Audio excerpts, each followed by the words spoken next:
Welcome to the Earley Show. I'm your host, Cole Earley. Thanks for tuning in. Today we got a quick episode. We're talking about the squat, compound interest, and coming in too hot.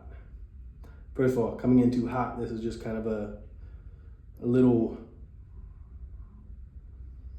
I don't want to say tidbit, a little action that I do, or a little habit, or well, spasm's the wrong word.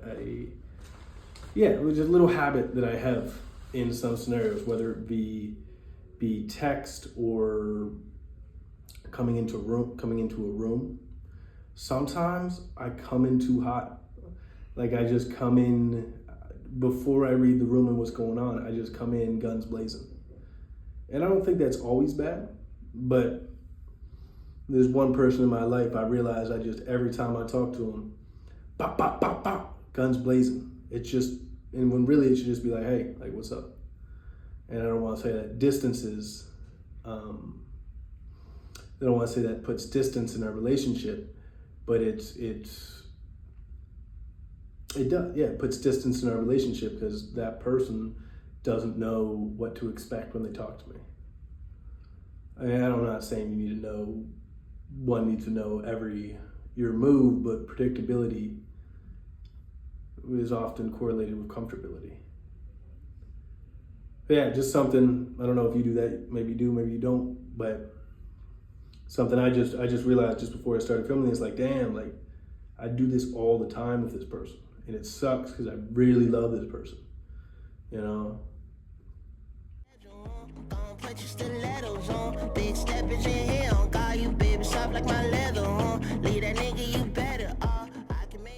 All right, now we're getting into the meat of the episode.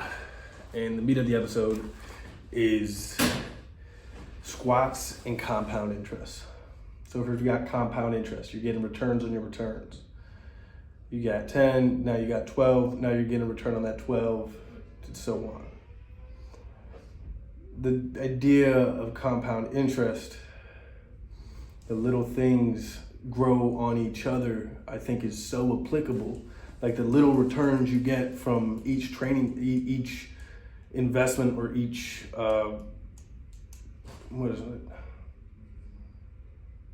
each interest period, they grow on each other. And 10 years down the line, you're rich. And I think it's so applicable to, I'm gonna be specific about the squat. All right, over summer, I hit 405 a couple times. Last year, I hit 405 for the first time, just on my squat, like a nice squat. Nice squat. Nice squat. And past couple weeks, I just haven't been as focused on it.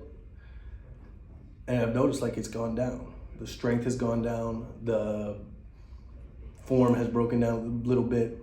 It's just kind of started to crumble a little bit, which is fine. I'm not mad about it.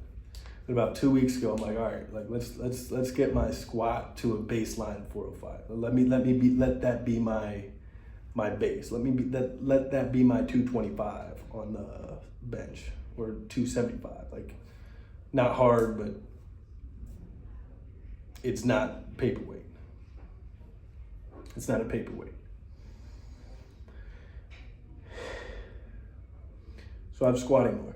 I don't want to say every day, but on a very high frequency, I'm doing some sort of variation of the squat, whether it be weightless, whether it be front squat, whether it be heavy squats, whether it be light squats with short breaks, light squats with long breaks. There's some sort of squat, and I don't want to say every workout, but a lot of the workouts. So there's one dude on Instagram, Ray Lifts 33, RAYLIFTS 33. He's just some high school kid. He has 70 followers. But this dude over summer, he was posting every day he was posting a squat, every day. And when you look at his videos, and every day he was doing, like, I don't think he was staying to the same squat routine. I think he was kind of like, today I'm doing 10, today I'm doing 5, I got 20, you know.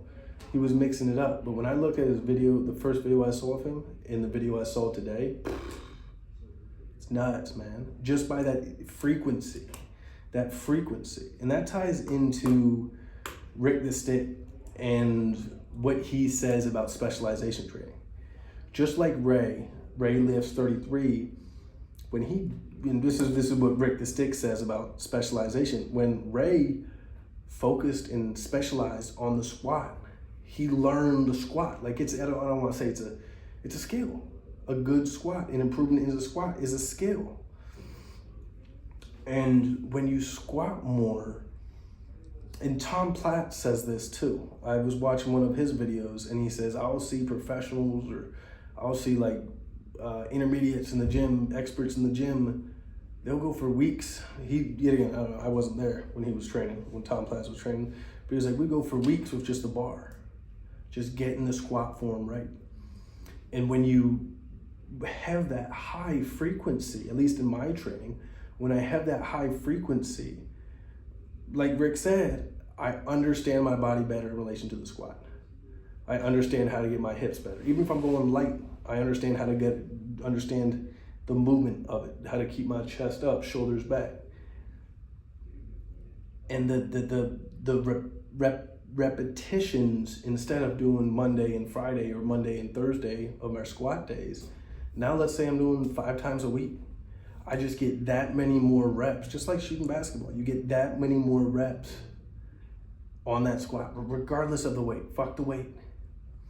And already about 2-3 weeks ago, I'm gonna say 2 weeks ago, I was like, all right, like your squat's getting ridiculous, your knees are in pain, let's figure some shit out. I figured some shit out. Squat more. Sometimes I'll start some of my workouts, just a bar, squat, getting that right. So I'm gonna put 25, just get right, and then go hit chest. Maybe work up to 45, then go hit chest.